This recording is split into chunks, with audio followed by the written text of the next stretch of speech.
Hello everyone, मैं सुनील आप सभी का अपने चैनल एसएसटी विद सुनील में वेलकम करता हूं। जैसा कि थंबनेल देख करके आप लोग जान ही गए होंगे कि आज का जो हमारा टॉपिक है बहुत ही नॉलेजफुल होने वाला है।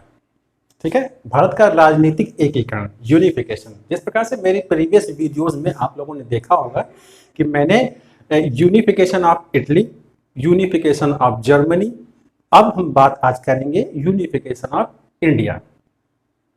ठीक है, इन तीन एकीकरण को अगर आप पढ़ लेते हैं तो आपका नॉलेज बहुत उम्दा हो जाएगा। ठीक है, और सभी लोग अपनी तैयारी पर लगे होंगे। जैसा कि लेखपाल की जो वैकेंसी है यूपी वाले में, उसमें सब तय हो गया है कि कितने मतलब कि पेट में कितने मार्क्स वाले उस पर जो है बैठ सकते हैं। ये सब तय हो चुका है और सभी लोग जो है एक्टिव हो जाएं और गंभीर हो जाएं पढ़ाई के प्रति।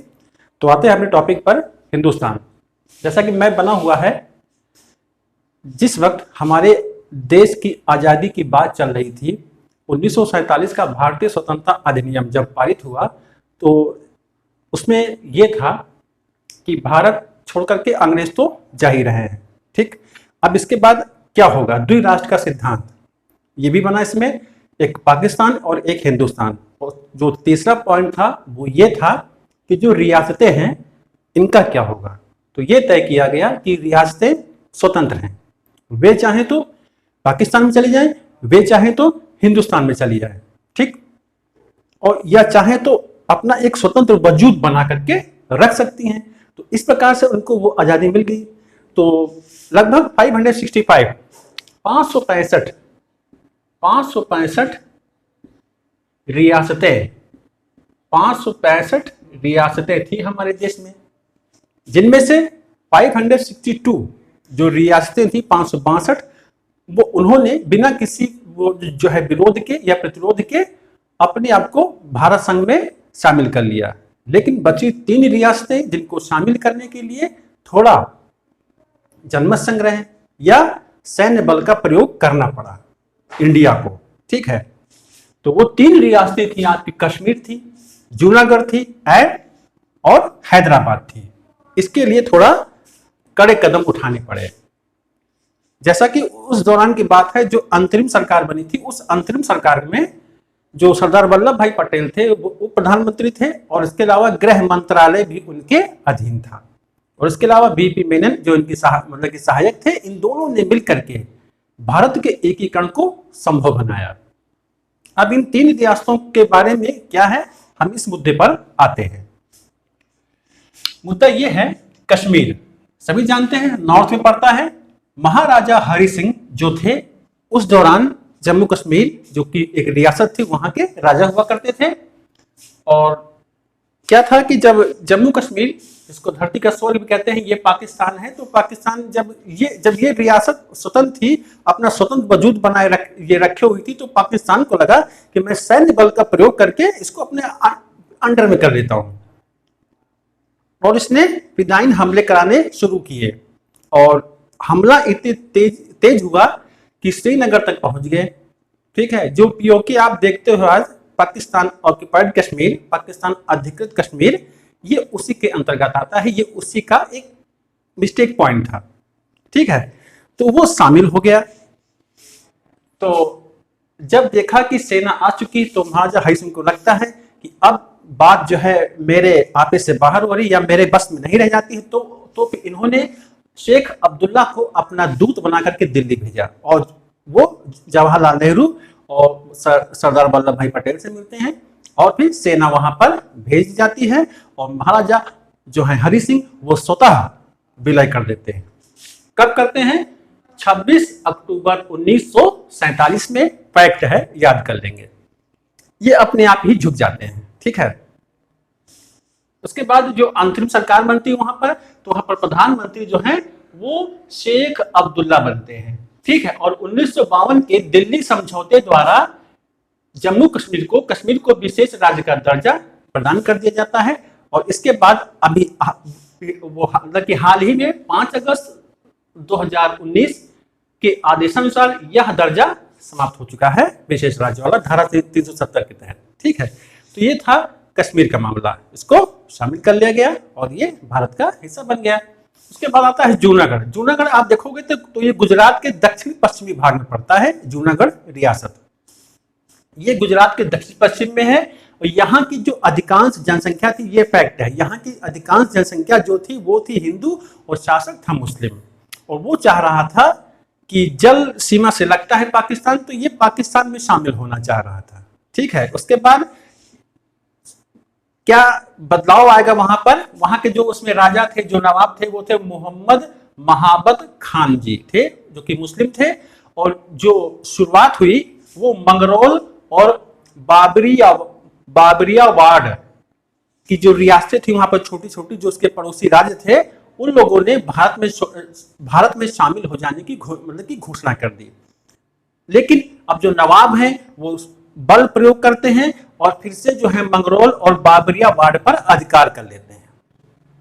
ठीक है, उसके बाद ये दोनों जो राज्य हैं मंगरोल और बाबरियावाड़, ये मदद की गुहार लगाते हैं। और हमारे देश से फलतः क्या होता है कि ओर से एक ये मुद्दा उठाया जाता है कि वहां पर जनमत संग्रह कराया जाए, वोटिंग कराई जाए। अब जनमत संग्रह में जो बहुमत में है, जो अधिक संख्या में है, उनका ही माना जाएगा। तो सबसे बड़ा पॉइंट यहां पर यही है कि जनमत संग्रह के आधार पर जूनागढ़ का भारत संघ में विलय हुआ। आप लोग को ध्यान रखना है, फरवरी 1948 में, 1948 में। देखो, झुकना तो पड़ता ही है, सभी को पता है, लेकिन यहां पर जब ये राजा हैं, अपनी नवाबी क्यों छोड़ना चाहेंगे, है ना? तो एक चीज है, वो झुकना पड़ता है क्योंकि समय बदल रहा था। डेमोक्रेसी देश में आ चुकी थी, राष्ट्रवाद। ठीक है, उसके बाद क्या है, अधिकांश संख्या, ये फैक्ट है यहां पर, आप लोग जान लीजिए। शासक कौन था? महाबत खान जी था। ठीक है, किस आधार पर शामिल हुआ जूनागढ़? जनमत संग्रह के आधार पर। और ये आपको ध्यान रखना है कि यहाँ की जो अधिकांश संख्या थी, जनसंख्या, वो हिंदुओं की थी और शासक मुस्लिम था। ठीक है, जो कि बहुत अल्प मतलब कि मत में था, अल्प मत में था। उसके बाद हम बात करते हैं हैदराबाद की।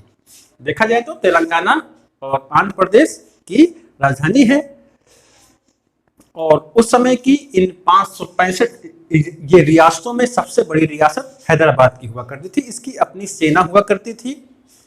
ठीक है, और मोहम्मद अली जिन्ना से यहाँ के जो निजाम थे उनको समर्थन भी हासिल था और इसके अलावा ये यूरोपियन देशों से हथियार भी आयात करता था। तो ये भारत के लिए एक बहुत बड़ी समस्या थी, हैदराबाद का विलय करवाना। तो रियासतों में सबसे बड़ी थी और शासक जो था यहाँ का निजाम मीर उस्मान अली यहाँ के निजाम है, जिनको जिन्ना का समर्थन प्राप्त है और यूरोप से ये हथियारों का आयात कर रहे हैं।